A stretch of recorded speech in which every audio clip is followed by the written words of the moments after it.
Where tonight we're on lethal form. Let's meet the death-defying Sandi Toksvig. The death-denying Jason Manford. The death-dealing Bill Bailey. And the drop-dead gorgeous Alan Davies.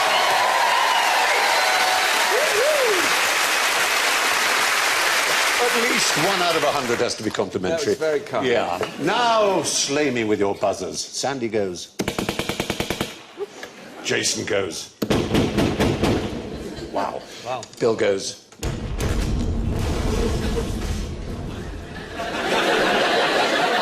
Alan goes. Bang, bang, you're dead!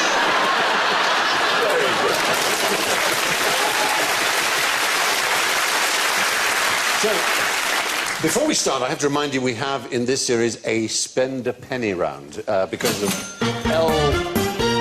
Exactly. Because L stands for lavatory. One of the answers will involve lavatories in one form or another. All things lavatorial. So if you do spot a lavatory lurking anywhere, play your joker, and if you're right, I'll give you some points. What could be fairer than that? Now, I'm going to hand out some bags. Can you take one and give one to Jason? Sandi, there. You? And you've got yours, I think, already, haven't you? Now, you should have a bottle with a cork in it, and I want you using the bag and the bottle to get the cork out of the bottle. You can't break the bottle, obviously. Are these are the ones we use when we go dog walking? Yes, they are. They're poop scooper ones. They're poop scooper, are they? Yeah, but they haven't been used, I promise you. Obviously, yeah. I was going to use the...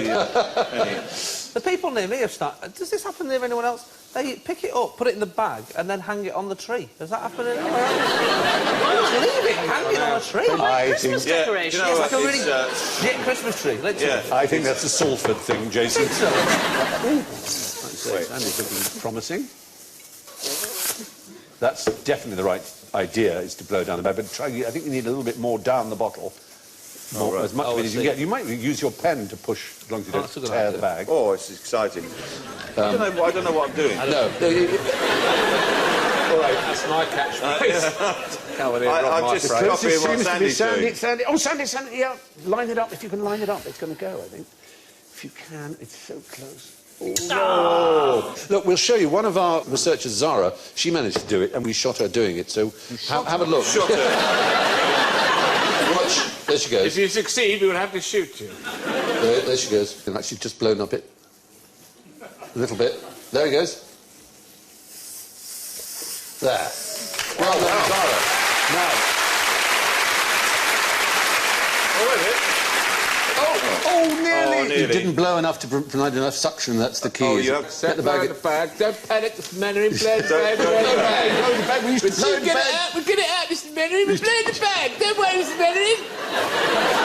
Stephen, it's there. You've got it. Don't panic. We'll blow the bag, sir. See if you can do it. I don't know what I'm doing. Yeah. We don't want to stretch the... I think it's there. You've got it. Yes!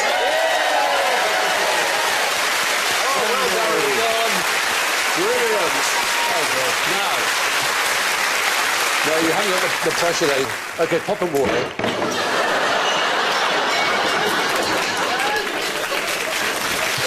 Very much one way to do it. No, it can't be done. No. But what's really interesting about this is how will this save possibly millions of lives, this trick? It's not to do with the stent thing, is it? Is it when they blow up a little balloon? No, it's not. It's People getting corks trapped.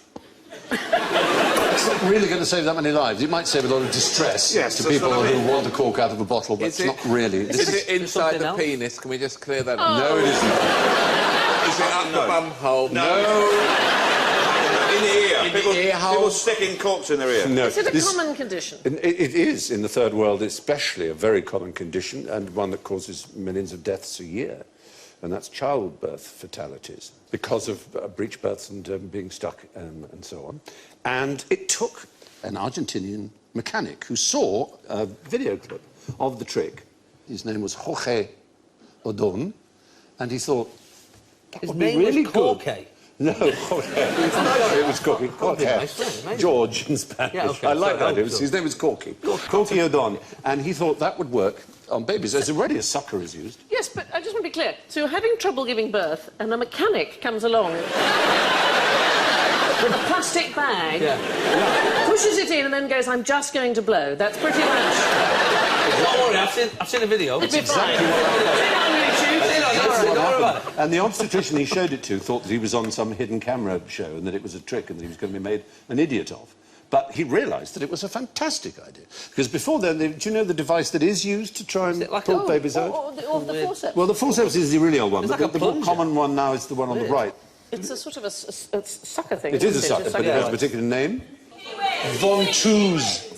What's the other one being shouted? Kiwi. You call it a kiwi? Yeah. Oh. Student midwife. Oh, really? Well, then we bow to your superior knowledge.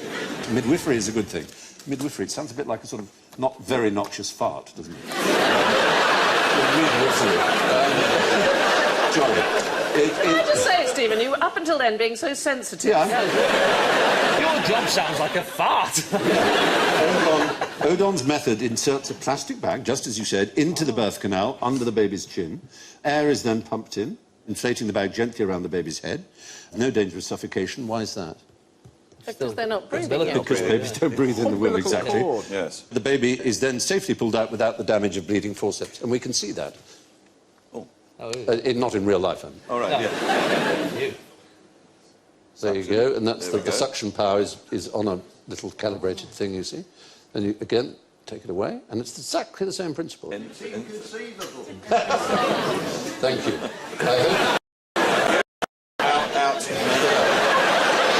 I think you've rather misunderstood the role of audience intervention. But the way that the device goes around the baby is very, very similar to the way the chameleon gets its prey. It's prey, yes. Because the tongue is actually, it subsumes the prey and goes around it, and then perhaps you could train a chameleon to give just hold one up to the periphery area. I feel sorry for this woman who's already said no to the engineer, and then Bill Bailey turns up.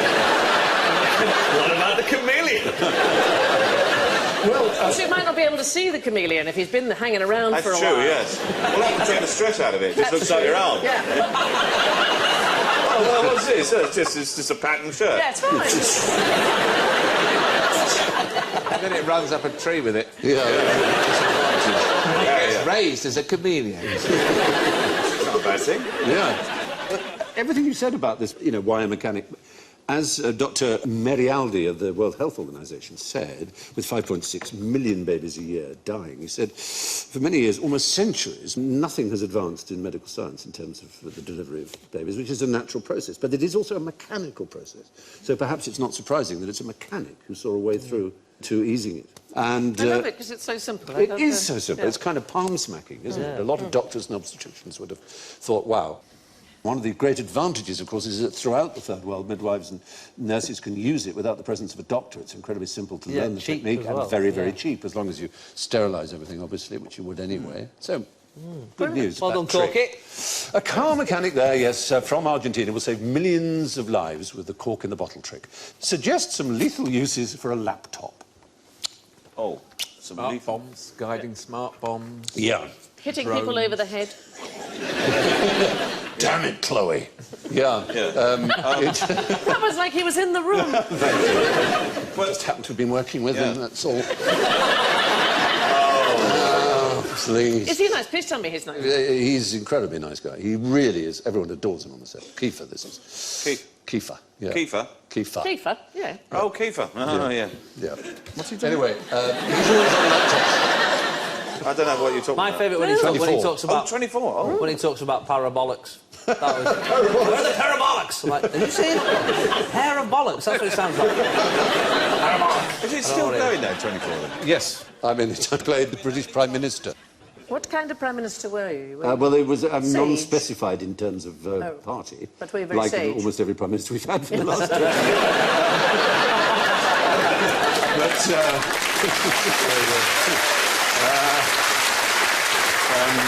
it really over-the-top London, though? Is it like, Chloe, I forgot my Oyster card! It is all shot I'm in at Spinningfield! There are engineering works! I'm on a bus replacement service! Follow me on the satellite! The driver hasn't got a clue where he's going! What's the best way from Kensal Rise to Ladbroke Grove? You can't use the Harrow Road!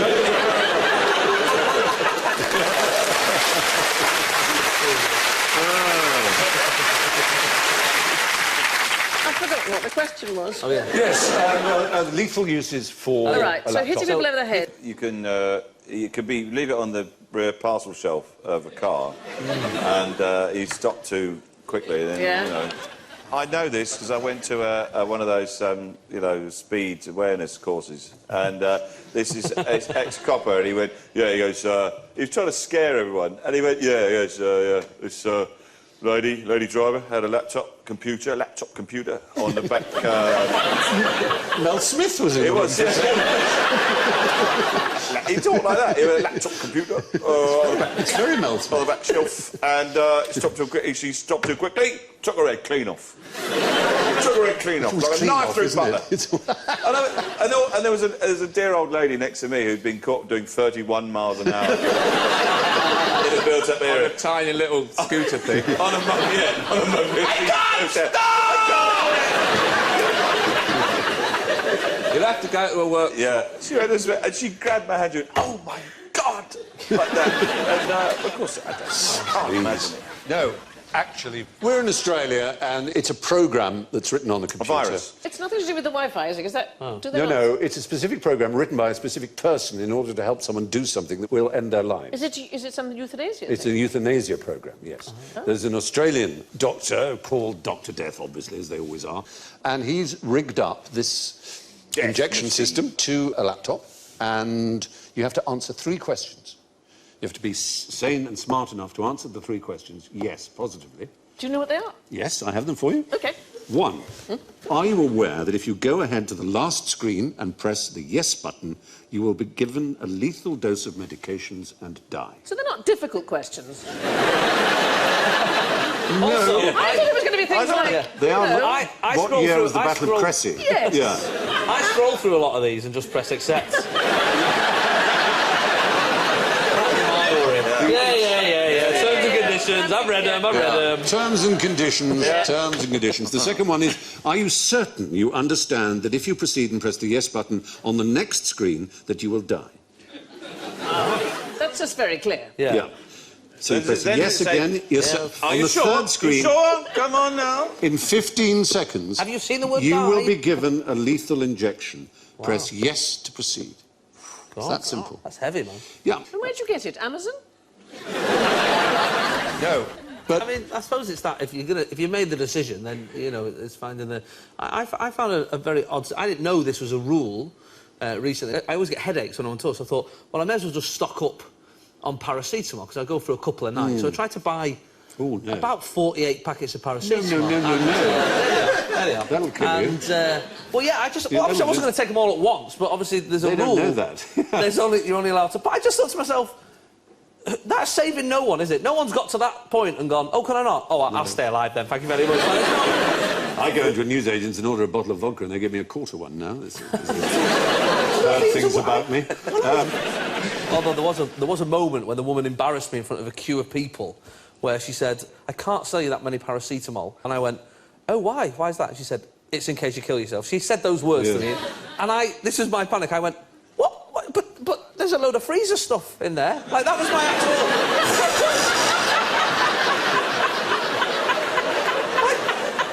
That was the logic, Keep it trolley there, there's some long life milk. Why am I going? Why am I going? Do you think come back? Do you think I'd waste that? There's some Findus crispy pancakes I'm looking forward to. There's a scenario in there. I've got so much to live for. You want to look into that headaches thing, it'll be caffeine related, I expect. Do you want to flush your system? I'll do that. With vodka? Yeah. I have to say, the only time I've had morphine was in Copenhagen. I had kidney stones and they gave me morphine. I should think they would. It's the most painful thing for And us, my isn't it? partner said it was so embarrassing because I was just lying there going, I'm filled with honey. We had Jeremy Clarkson on, and he was talking about kidney stones, said the most painful thing a human being could have. And someone said, childbirth, I think you'll find. And he said, do we have anyone in the audience who's given birth to a child and had kidney stones? And there was one person. Of course there is. And he said, which was the most painful? And she said, kidney stones. Did they zap them with something sonic or something? They do now. Miles off my head, I've no idea what they did. Yeah. I think they do. They dissolve them and then you pee them out. I think what you don't want is someone giving it... Come here, come here. Bend over.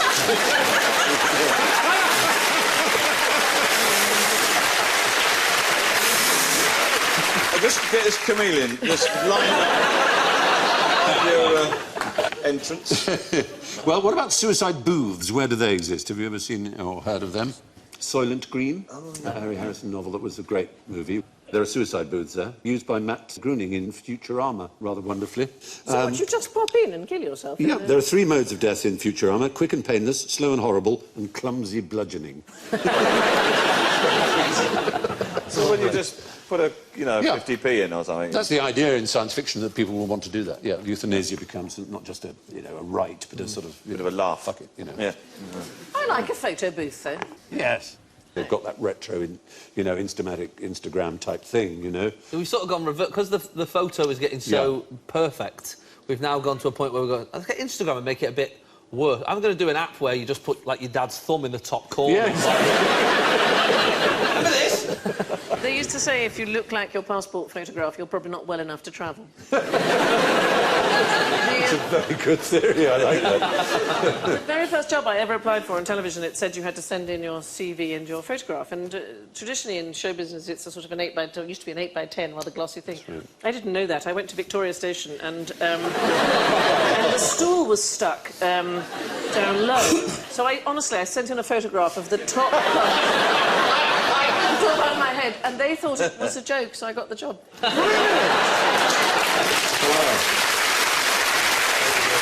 Well, there was this... there was an actor's director, which is no longer used, but called Spotlight, in which you had to give your photograph. And I remember Barry Humphries had a wonderful one with just a picture of him like that. Not as Dame Edna, but it just said, leather and denim rolls preferred. I used to try and sort of put things in to see if they'd print them, just out of sheer devilment, like things that can hover, It's magnetic, I'm OK round chickens, See, they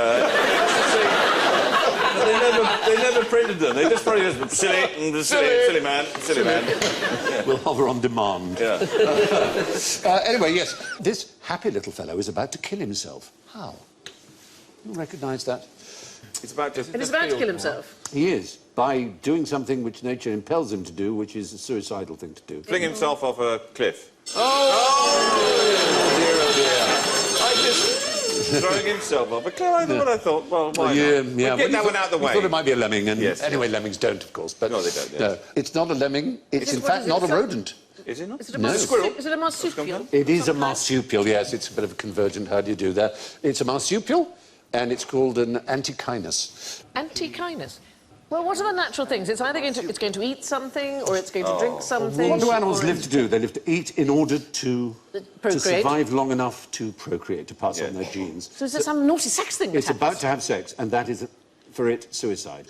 They go on an extraordinary shagging spree. I mean, it is quite unbelievable. I have to give you the details because they're pretty amazing. It's semilparous, which means it only does it once. And it's about 12 hours on the job with one female before moving on to the next. Doesn't eat or sleep, just keeps going in a testosterone-driven frenzy. Oh, never mind about him, that poor female. Well, that's on the next one. 12 hours? Yeah. She must be chafed. To get the necessary energy, the male's bodies strip themselves of all their vital proteins and suppress their immune systems. By the end of the fortnight, they're physiologically exhausted, bald, gangrenous, ravaged by stress and infection, and keel over and die. Wow. Russell Brand, take note.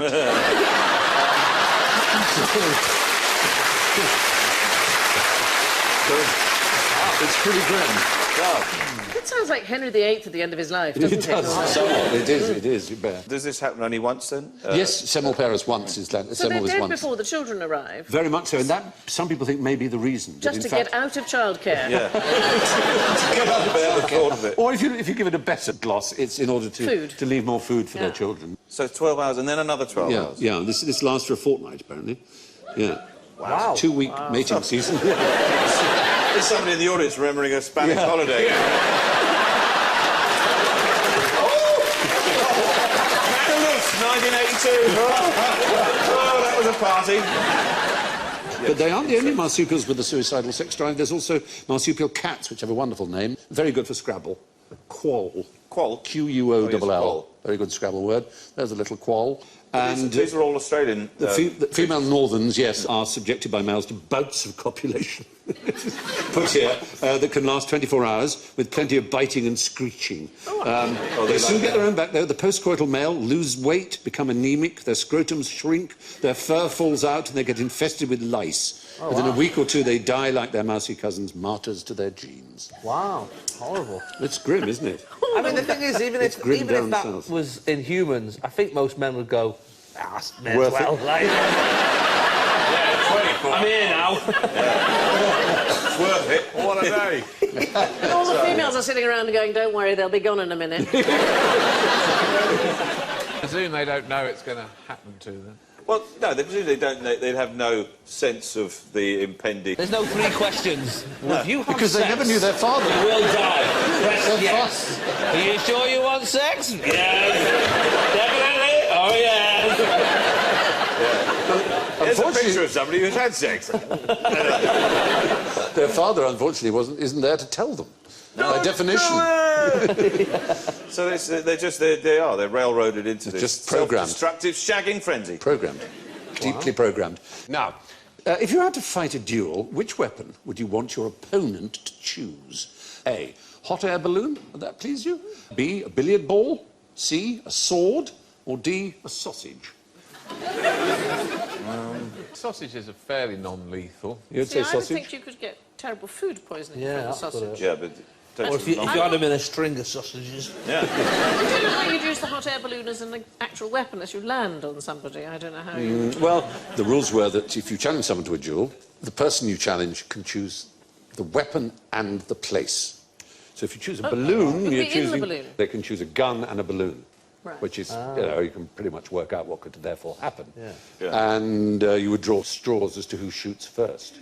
If the distance is, and they're not very good shots, the first one could miss. It's a bit annoying if you've chosen guns and balloons and then got the short straw. Yes. And he got to shoot first, you'd be like, what's the point? Yes. The balloon is not a small target. Depends how far away it was, of course. But, well, we do have history on our side, so we can tell a story about the sausage. There was a scientist, a very eminent scientist, who was rather liberal in his ways, who lived in Prussia, and who was the great leader of Prussia, who basically unified Germany and was what we would call Prime Minister, but he was the Minister-President of Prussia. Bismarck. Von Bismarck, exactly. And this German pathologist, who was called Rudolf Virchow, so opposed the mighty armaments programme that Bismarck had started that he enraged Bismarck, who challenged him to a duel. So because he got to choose, this doctor, who was the first man to isolate the pathogen behind pork that had gone off, which is called Trichinella spiralis, said, OK, the weapons will be sausages, one of which would be poisonous, toxic, as you say, with this agent, this pathogen. So he challenged him to a breakfast, essentially. And Bismarck didn't like the idea, so called the whole thing off, which the challenger has the right to do. So it's a sausage roulette? Yeah. Yeah, basically. Sausage roulette. Yeah, but with only 2. And so you had a 50-50 chance of dying, so that's a pretty dangerous duel. Sausage duel. So, moving from the sausage to the balloon, the Monsieur Grandpré and Monsieur de Pique. We're going to get quite French because you know what they're like. In 1808, there was a dispute between these two over the affections of a young woman. They took to the skies in separate hot air balloons, each armed with a blunderbuss. De Pique shot first and missed. He had the first shot and he missed. There's a moment, isn't it? Grandpré then fired at de Pique's balloon and punctured it, sending him and his second down to their deaths. Wow. 2,000 feet above Paris. So balloon, pretty damn dangerous. Isn't it? Very first female air passenger ever was in a hot air balloon. Elizabeth Tibble, she was an opera singer. She was dressed as Minerva and sang arias from opera as she fed the fire, and the balloon took off. But unfortunately, she landed and sprained her ankle. But she was other than British. that, yeah, she's the very first female air passenger. So there's only one example of a billiard ball duel that we've been able to discover. That took place between a Monsieur L'Enfant and a Monsieur Melfond. They fell out over a game of billiards, not surprisingly, and so they used what was to hand, billiard balls. Presumably it was carom if they were French. And they decided to resolve their difference by pelting each other, one after the other, with billiard balls. Again, they drew straws to see who would throw first. And Melfond won, and he warned his opponent he would kill him with a one single strike, and he did. Straight between the eyes, dead. Wow. Yeah. God. That's... And he probably went, I was joking. I didn't think I'd actually hit you. Why did they use the Q? That would have been... Yeah. So, of all the weapons we've described, probably the safest is the sword, because in duelling, all you have to do is get the draw first blood, as the phrase is. So you literally have to pink someone, just give them a little scratch, and it's called off by the seconds. Well, you got him. So, there we are, duelling. Now, why would you resupply your enemies with bullets when they'd run out of them? Just how crazy is that? Silly, or indeed a plastic spoon. Unless they were... Keep it fair. Fake No, bullets. real bullets. Real bullets? There's your enemy, you desperately want to defeat them, they're running out of ammunition, and you resupply them. Are they bullets which explode when Sabotage? Are No. they somehow sabotaged? Somebody else comes to attack us. And They're good bullets. No, you make a deal with it. It's Tremendous sense of honour. Fair play. It's something so wonderful, I think, that should guide the British government in its policy on a particular issue, one that's very dear to me and the nation, who have this marvellous building that I've had trouble pronouncing sometimes. It's in the Acropolis. Yes. Where the Parthenon is. Yes. And it's the Parthenon we're discussing. So Greece, let's go back almost 200 years. Right. Who ran Greece 200 years ago?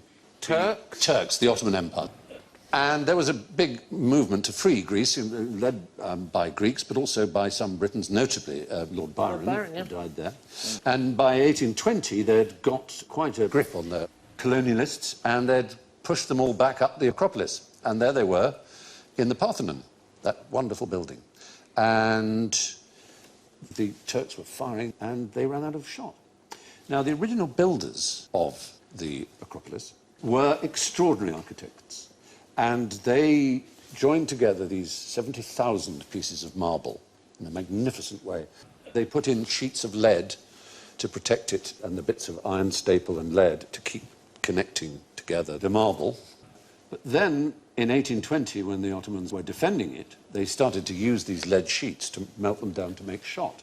And the Greeks said, we're not going to have that happen to the Parthenon. So you give them bullets to stop them They gave them doing bullets it? to stop them destroying the building they loved so much, that meant Athens to them. And if that story doesn't make the British government get off its arse and give back the Elgin marbles, I don't know what will.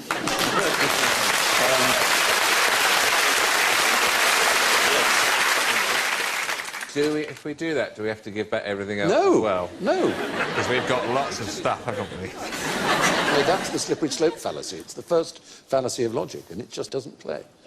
Anyway, yes, that's basically it. I didn't give you much of a chance to come in on that, did I? But it's a good story. I thought it was worth like telling. it when you're passionate on a subject. Yeah, thank you. Yes. Thank you. But isn't it a wonderful story about human beings, that even in the face of death, that we revere beauty and great art? Completely. More than ourselves. I think that's marvellous. It is wonderful. Absolutely wonderful. I agree. Right, now, let's go to real beauty and real splendour. Why was a pint of best in 19th century Norfolk just what the doctor ordered? Oh. Has it got something medicinal in it? Sure has. Poppies. Obviously. Not heroin. Heroin wasn't discovered. I'll give you heroin beer, please. Not heroin, but No wonder opium. Norfolk is kept to itself. Yeah. Heroin needs a little bit more chemical skill than they were able to show in more Finland. Breaking Bad. Yes, basically. And they'd been having this stuff for ages and ages and ages. And then, in the 19th century, laudanum became very popular. Laudanum is a tincture of a small amount of opium with alcohol. Queen Victoria loved it. Yes. And they loved it in Fens. And they had it with beer. So they'd have poppy stuff in their beer. There was a period called the Great Binge, and it was really from sort of the 1880s to the outbreak of the First World War and the banning of absinthe in France. What a time to be alive. Yes. As I say, Queen Victoria was addicted to laudanum. She'd have laudanum To be every wealthy and idle in the great bin. night. Yes. It was something. They're talking about Weatherspoons right now, aren't they? In our time, you could get kaolin and morphine perfectly. Yes, supposedly to cure diarrhea. And you could also buy in boots, you could buy liquid aniseed, and you may say, what's the point of that? It's a fabulous trick. You know catnip for cats, obviously. Yes. Everyone knows how cats behave when you have catnip. Dogs behave like that to liquid aniseed. So you'd sprinkle it on your trouser legs. And you'd see little old ladies being pulled along the street. Fly after your trousers. It's quite extraordinary. While you were completely off your head on kaolin and morphine. Oh, those are the days. Good times, man. Good times. Was this a private education you were receiving? Yes. Steve? And I don't recommend it. Anyway, in Finland, they drank a lot of beer with their own poppies in it. Basically, Norfolk and Lincolnshire consumed over 5.5 tons a year, which was basically more than the whole country put together. Yeah. It hindered the development of the region. It might have done. It was known as stuff or best. And, yeah, basically, it did Got destroy. any stuff? Yes. In the 19th century, being an opium addict was normal for Norfolk. Nowadays, we're told that even sugar is a deadly poison. But are sugar-free sweets good for you? They give you the runs. Honestly, if you are at all stuffed up, 2 sugar-free sweets, you'll be singing.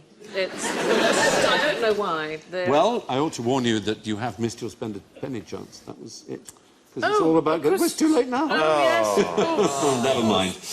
Yeah, it's lycocin, which can have a mildly or moderately laxative effect. That's if you take a few of them. On the Amazon page where they sell sugar-free Haribo gummy bears, it clearly warns may cause stomach discomfort and or a laxative effect. The same page has over 250 comments. Stomach discomfort turns out to be a massive understatement. Oh, yes. Gastrointestinal Armageddon. Calamitous flatulence. Trumpets calling the demons back from hell. That's the noise, exactly. I'm just adding some noises to the story. Guttural pronouncement so loud it threatened to drown out my own voice. And flammable liquid napalm extruded. Those are some of the milder comments. I've never known anything like it. I got some butterscotch sweets, and honestly, I had 2. And I thought it was a good way to help me lose weight, and it did. Yeah. I once tried to figure out how many gummy bears you could put into a remote control helicopter before you know, would too heavy. Compromise its airborne stability. Because you know there's little tiny ones. Yeah. Oh, the little, really miniature ones. Tiny little miniature helicopters that can hover in them. I put 1 gummy bear in it as the pilot. Yeah. And it crashed immediately. That's so delicate aerodynamic very setup. Delicate aerodynamic. Wow.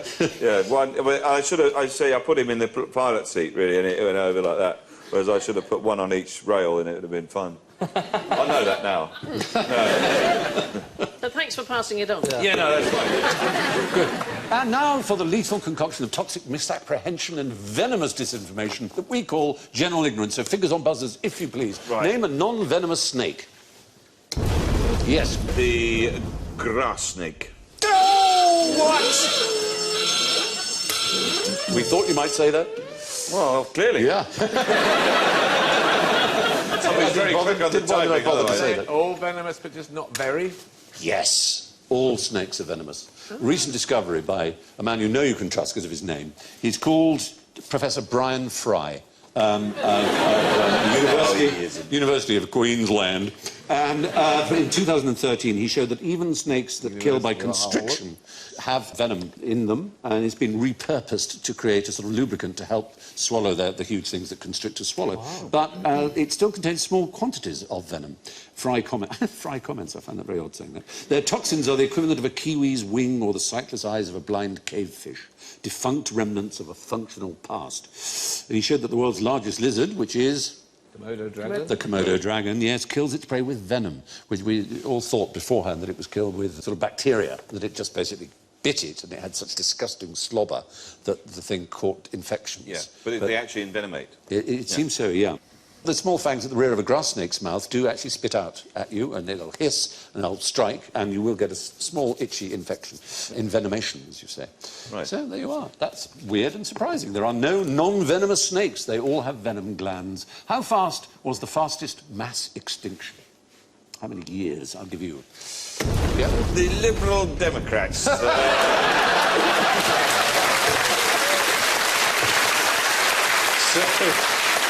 So about 2 weeks, then. 2 weeks. Yeah. You keep like Top Gear for people who don't like cars.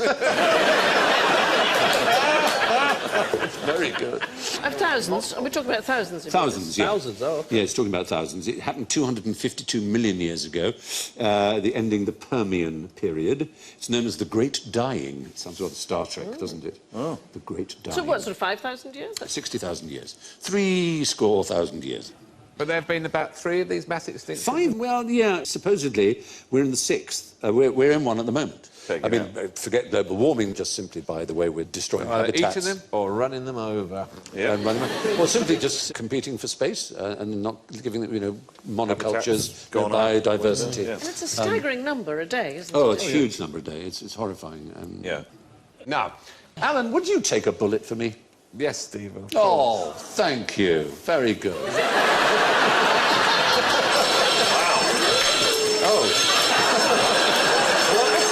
Sorry, no. No, you wouldn't. Because you couldn't. I mean, that's to say, in the standard way, it's done. The diving in front of someone, you can't take a bullet for someone. Well, you'd have to anticipate, You'd I presume. You'd have to anticipate in such an incredible way. Accidental, you know, act of- Accidentally, it would. Because, of course, a bullet goes at 1,000 feet per second. That's from a handgun. 700 miles per hour, that is. Did you know, I read this, you might like this because you like cricket, they've stopped using bowling machines because they've discovered that it doesn't help you at all. That the people who are very good at batting have worked it out before the ball's released by the shape and the angle of the arm of the bowler. Their anticipation is that much quicker. So it's actually of no use to you to practice with a machine. You must practice with people. With a human, So you see the arm. seeing the person coming at you over and over and over and over. Yeah. So the notion that the Secret Service are going to throw themselves in front of the President is just silly.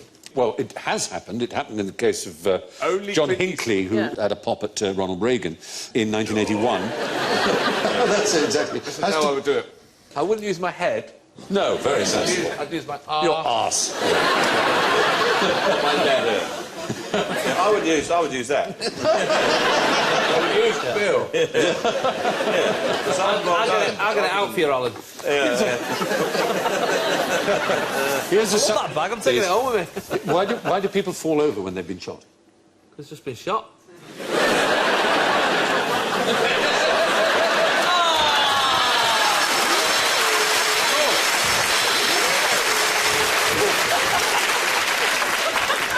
No, is the answer. Shock. Because they're dead. A dead person would fall over, obviously, where they've been shot in any way. Not the speed, like the speed and the impact. fact No, that none of the those things will knock impact, you over. No. Yeah, well, the Unbelievable. impact. The impact. What a bang. It's I amusing. banged my head on the fireplace the other day and I fell over. That would do it. Wait, is this a lavatory question? No, we already have No, I don't know. because they've seen it done in movies. Really? So in the we have Wild West, when they had a shootout, and because they'd never seen a cowboy film, people just carried on standing. Yeah. Most people, when they're shot, don't know they've been shot. Right. We have it on the authority of the FBI Academy Firearms Training Unit that people generally do fall down when shot, but only when they know they have. Right. That's the point. Regardless of bullet caliber or where they're hit, people who've been shot don't know it yet. Don't fall over. Unless you were shot and your leg was shot off. And If then it was shot off, you would naturally, yeah. There are exactly. circumstances. There are in which you can fall circumstances. But books, films and TV have educated us that we are supposed to fall down. That's what we do. Right. Now, is it wrong to eat people? It's wrong. Undergraduate philosophy class. Yes. Depends on the circumstances. It would not have been wrong to eat Hitler, I would argue. I think it's wrong to eat this one. Yeah. Unless that's Hitler. Yeah. Oh, well, yeah, that's a very good ethical point. Are you saying there are some circumstances where it would be... Well, cannibalism is not illegal in Britain. Is it not? Murder is. So to kill someone in order to eat them is obviously illegal. Dealt with by magistrate. It's certainly... I mean, no, if I had to lose a liver... sorry, not a liver, a kidney. Yeah. Don't use a liver. No, I don't lose a liver. A liver transplant, maybe. I might give my old liver to someone, say, by all means, fry it up with some onions if you want to. Oh, wow. But you can eat placenta, can't you? Placenta is commonly fried after... Yes. Yeah, absolutely. There's a special fork that for cannibalism. There's a three-pronged fork, and I've always thought if you saw one laid on a table when you've been invited, it probably... Yeah. So it's technically not illegal to eat anyone, and so if you were to, you know, at a funeral, for you just have a little nibble of Well, you need the permission. You definitely need permission. As with anything. Why hasn't anyone started, you know, in times of a recession, going, do you know what? I hardly walk anyway. So Absolutely. just have the left one. People in the recession who hardly walk. That's a bad one, isn't it? That is a really bad recession. In Germany in 2003, you may remember that case, there was a computer technician called Armin Meiwes who conspired, as you might say, with an engineer called Bernd Brandes to sit down and eat with him. So Armin Meiwes cut off the penis of Bert Brandt with his permission and sat down to eat it with him. He then stabbed him and froze the corpse to eat later. Brandes gave him explicit permission for the whole scenario. He originally asked Meiwes to bite off his penis. This proved difficult. Meiwes had to use a knife. He then tried to eat his own severed penis raw. Oh, not raw. Yeah. Oh. He found it too chewy. Have you had it cooked? The danger of infection from that. Yeah. I mean, really. Yeah. Oh, this is raw. Yeah.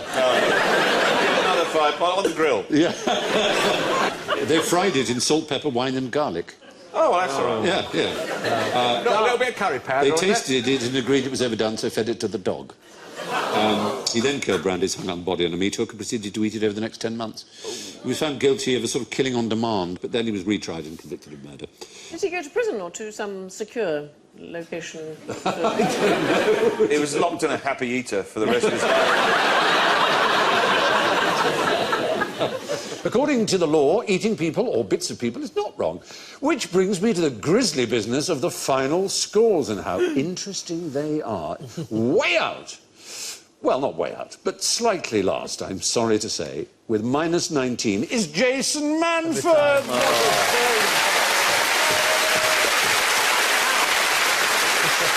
Trailing clouds of glory in a very respectable third place. Would you believe it, Alan Davies?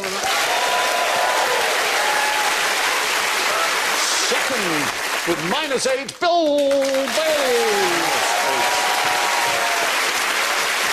Which can only mean that the winner is our token Dane with +6, Sandi Toksvig.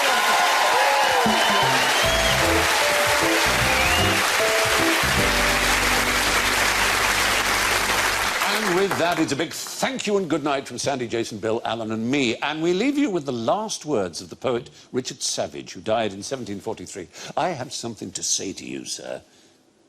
No, 'tis gone. Good night.